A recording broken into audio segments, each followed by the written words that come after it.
हम आप नित्य प्रति कुछ ना कुछ कर रहे हैं, कर्मों के बंधन से आबद्ध हो रहे हैं। तो साधकों की जिज्ञासा कि कैसे कर्म करने चाहिए, कर्म किस रीति से होना चाहिए कि भजन ध्यान होता रहे और बंधन ना बने। इन्हीं सभी प्रश्नों के समाधान के लिए हम आप परम श्रद्धेय स्वामी शरणानंद जी महाराज के एक लेख भाव की शुद्धि से कर्म की शुद्धि को श्रवण करते हैं। जय श्री हरि। पूज्य गुरुदेव के चरणों में प्रणाम। सभी नामनिष्ठ साधकों को जय जय श्री सीताराम। हम आप संतों की प्रत्येक वाणी को इसीलिए श्रवण करते हैं कि वह वाणी हम आपका नाम साधना का पथ प्रदर्शित करती है, मार्गदर्शन का काम करती है। उस वाणी को श्रवण कर हम अपने व्यवहार को वैसा बनाने का प्रयास करते हैं जिससे दिन रात हमारा नाम संकीर्तन, नाम जप, नाम प्रेम बढ़ता रहे।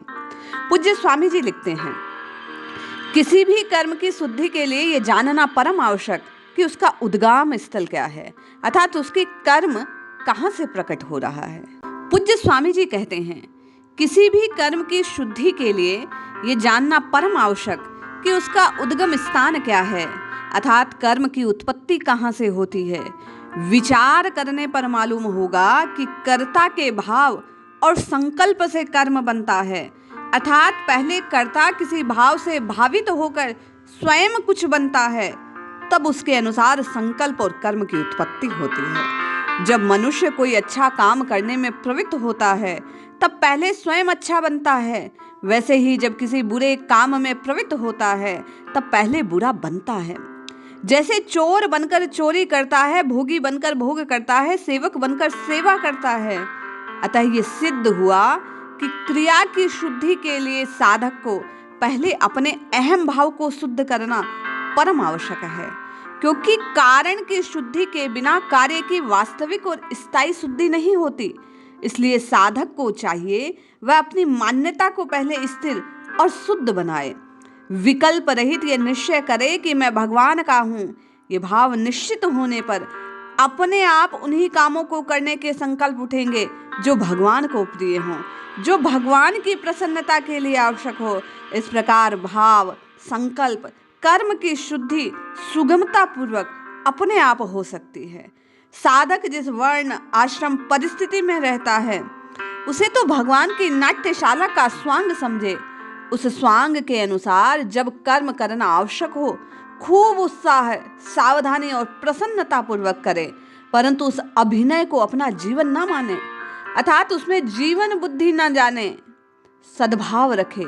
ऐसा ना हो कि अभिनय के रूप में होने वाली प्रवृत्तियों का राग अंकित न अपनी निर्वासना आ जाए।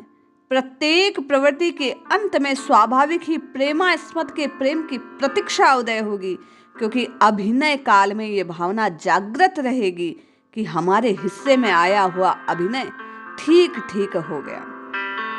हमारे प्रेमास्पद हमें जरूर अपनाएंगे, हमसे प्रेम करेंगे। प्रेमास्पद की और मिले हुए अभिनय से छिपे हुए राग की निवृत्ति होती है। राग का अंत होते ही अनुराग की गंगा स्वतः लहराने लगती है। ये सभी प्रेमियों का अनुभव है। अभिनय करते समय इस बात को कभी ना भूले कि मैं उनका हूँ जो इस लीला स्थली रूप जगत के स्वामी हैं। अतः मैं जो कुछ कर रहा हूँ या मुझे जो कुछ करना है वह उन्हीं की प्रसन्नता के लिए करना है। इस अभिनय को प्रभु देख रहे हैं। पूज्य स्वामी जी कहते हैं, अहम भाव की शुद्धि के बिना यदि कोई मनुष्य कर्म की शुद्धि के लिए प्रयत्न करता है तो यह कोशिश करने पर भी कर्म की शुद्धि नहीं हो सकती, क्योंकि जहाँ कर्म की उत्पत्ति है, जो उसका कारण है, उसकी शुद्धि हुए बिना कर्म की शुद्धि संभव नहीं है। कहने का भाव, प्रत्येक साधक अपने भावों का, अपने विचारों का, अपने भीतर के संकल्पों का शुद्धिकरण प्रथम करे तो कर्म स्वतः शुद्ध होंगे। हम आप केवल संतों के कहे अनुसार इस बात को हृदय में प्रतिष्ठित करें, हम श्री भगवान के हैं, श्री भगवान हमारे हैं, जो कुछ कर रहे हैं उन्हीं के निमित्त कर रहे हैं। ऐसा संकल्प होते ही हम आपके आसुरी प्रवृत्तियों का उठना धीरे धीरे समाप्त हो जाएगा। देवी संपत्तियों का विकास होगा, हमारे कर्म स्वतः शुद्ध बनेंगे, क्योंकि भाव शुद्धि होगी।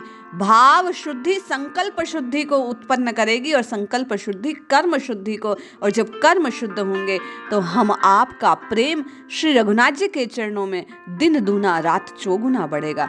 इसलिए रटिए, जपिए, पुकारिए, निश्चित लाभ होगा। जय श्री हरि।